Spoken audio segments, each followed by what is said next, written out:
শীতের সকাল, রোজই সকালে উঠতে দেরি হয়ে যাচ্ছে। উঠে কাজবাজ সেরে স্নান সেরে তৈরি হয়ে নিলাম, বেরোতে হবে এবার।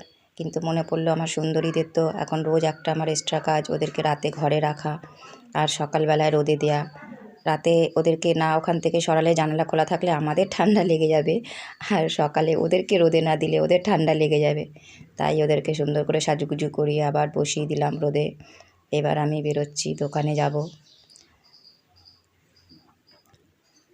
দোকানে চলে এসেছি, এসে এবার তাড়াতাড়ি করে দোকানটাকে গুছিয়ে নিয়ে একটু পরিষ্কার করে নিলাম, পুজোটা সেরে নিই।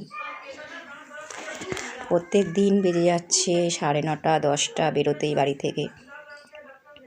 বেশি দিন আর কাজটা টিকবে না মনে হচ্ছে, এইরমভাবে চলতে থাকলে কী যে হবে কী জানি।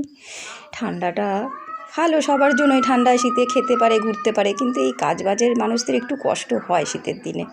যাই হোক, দোকান টোকান সাজগুজ হয়ে গেছে, এবার একটু বসে নিই বাবা,